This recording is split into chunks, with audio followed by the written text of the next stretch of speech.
श्री शिव महापुराण रुद्र संहिता। यज्ञ दत्त कुमार को भगवान शिव की कृपा से कुबेर पद की प्राप्ति तथा उनकी भगवान शिव के साथ मैत्री। सूत जी कहते हैं, मुनीश्वरों, ब्रह्मा जी की यह बात सुनकर नारद जी ने विनय पूर्वक उन्हें प्रणाम किया और पुनः पूछा, भगवान, भक्त वत्सल भगवान शंकर कैलाश पर्वत पर कब गए और महात्मा कुबेर के साथ उनकी मैत्री कब हुई? परिपूर्ण मंगल विग्रह महादेव जी ने वहां क्या किया? यह सब महादेव जी ने मुझे बतलाइए। इसे सुनने के लिए मेरे मन में बड़ा कौतूहल है।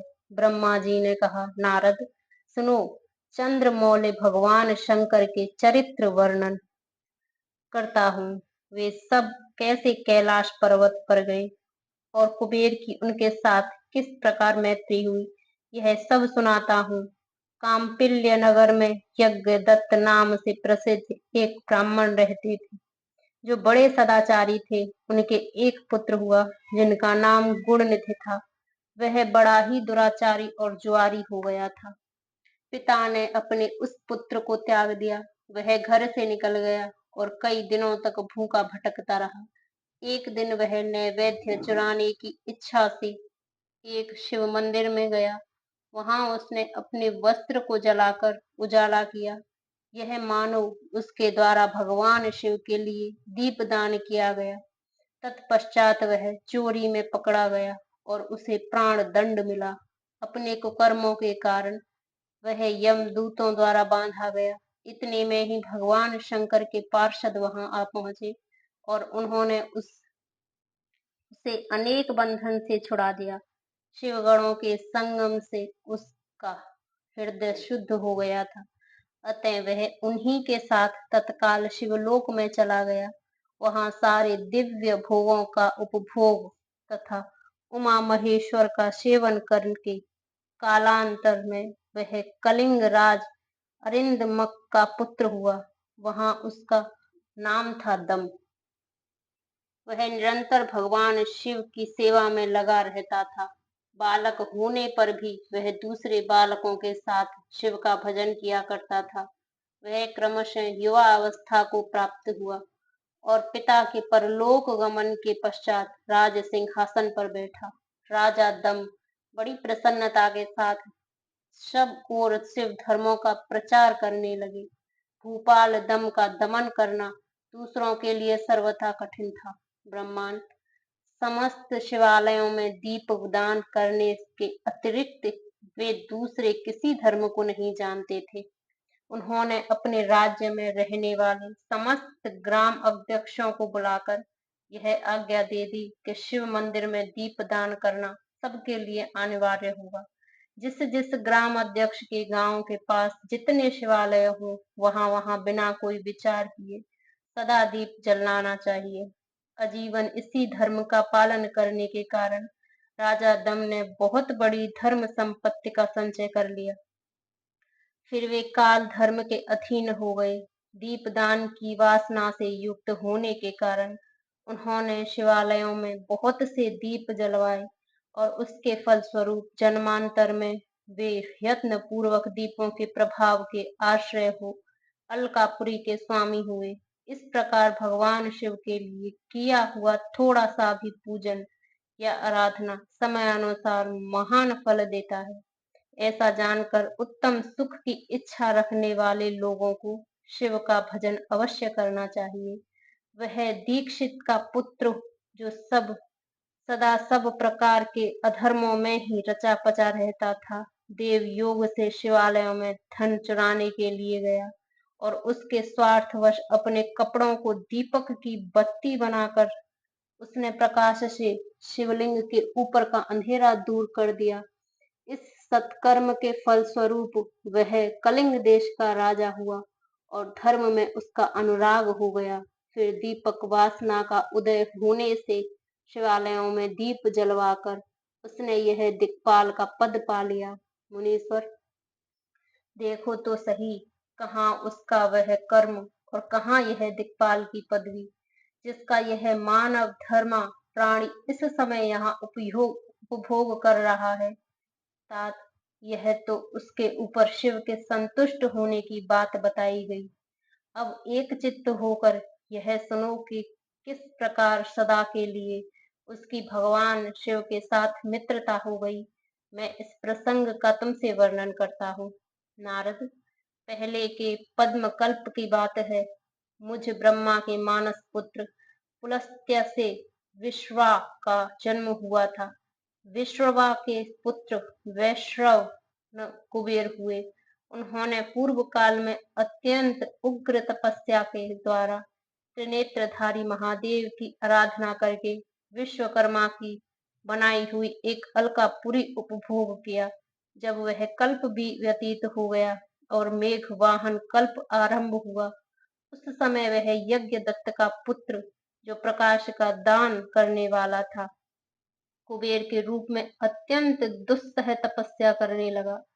दीप दान मात्र से मिलने वाली शिव भक्ति के प्रभाव को जानकर वह शिव की चित प्रकाश का काशिकापुरी में गया और अपने चित्त रूपी रत्न में प्रदीपों से 11 रुद्रों को उद्बोधित करके अनन्य भक्ति एवं स्नेह से संपन्न हो वह तन्मयता पूर्वक शिव के ध्यान में मग्न हो निश्चल भाव से बैठ गया।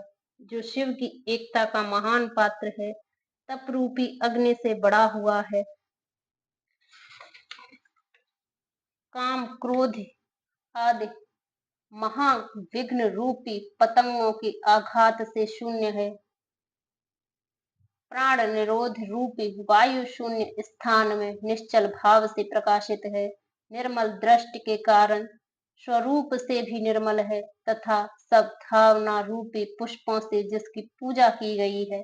ऐसे शिवलिंग की प्रतिष्ठा करके वह तब तक तपस्या करने लगा जब तक उसके शरीर में केवल अस्थि और चर्म मात्र ही अवशिष्ट नहीं रह गए। इस प्रकार उसने 10,000 वर्षों तक तपस्या की। तदंतर विशालाक्षी पार्वती देवी के साथ भगवान विश्वनाथ कुबेर के पास आए। उन्होंने प्रसन्न चित्त से अलकापति की ओर देखा। वे शिवलिंग में मन को एकाग्र करके ठूठे काठ की भांति स्थिर भाव से बैठे थे। भगवान शिव ने उनसे कहा, अलकापते, मैं वर देने के लिए उद्यत हूँ, तुम अपना मनोरथ बताओ।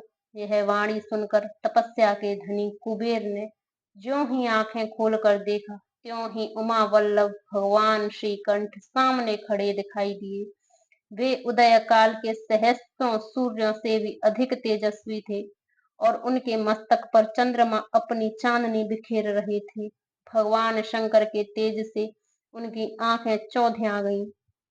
उनका तेज प्रतिहत हो गया और वे नेत्र बंद करके मनोरथ से भी परे विराजमान देव देवेश्वर शिव से बोले, नाथ, मेरे नेत्रों को वह दृष्टि शक्ति दीजिए जिससे आपके चरणा विंदनों का दर्शन हो सके। स्वामिन, आपका प्रत्यक्ष दर्शन हो, यही मेरे लिए सबसे बड़ा वर है। ईश, दूसरे किसी वर से मेरा क्या प्रयोजन है। चंद्रशेखर, आपको नमस्कार है। कुबेर की यह बात सुनकर देवाधिदेव उमापति अपने हथेली से उनका स्पर्श करके उन्हें देखने की शक्ति प्रदान की। दृष्टि शक्ति मिल जाने पर यज्ञ दत्त के उस पुत्र ने आंखें फाड़ फाड़ कर पहले उमा की ओर देखना आरंभ किया। वह मन ही मन सोचने लगा, भगवान शंकर के समीप यह स्वर्ग सुंदरी कौन है। इसने कौन सा ऐसा तप किया है जो मेरी भी तपस्या से बढ़ गया है। यह रूप, यह प्रेम, यह सौभाग्य और यह असीम शोभा सभी अद्भुत है। वह ब्राह्मण कुमार बार बार यही कहने लगा। जब बार बार यही कहता हुआ वह क्रूर दृष्टि से उनकी ओर देखने लगा, तब वामा के अवलोकन से उसकी बाईं आंख फूट गई। तदंतर देवी पार्वती ने महादेव जी से पूछा, प्रभु, यह दुष्ट तपस्वी बार बार मेरी ओर देखकर क्या बक रहा है। आप मेरी तपस्या के तेज को प्रकट कीजिए। देवी की यह बात सुनकर भगवान शिव ने हंसते हुए उनसे कहा, उमे, यह तुम्हारा पुत्र है। यह तुम्हें क्रूर दृष्टि से नहीं देखता, अपितु तुम्हारी तप संपत्ति का वर्णन कर रहा है।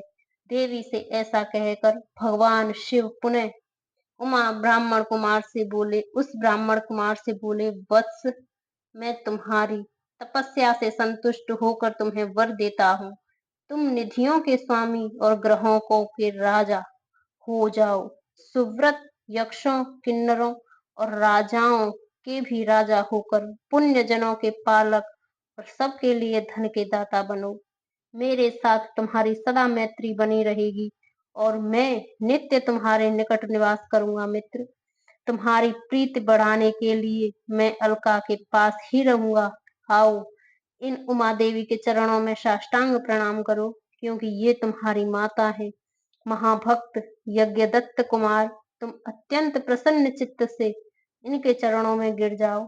ब्रह्मा जी कहते हैं, नारद, इस प्रकार वर देकर भगवान शिव ने पार्वती जी से फिर कहा, देवेश्वरी, इस पर कृपा करो।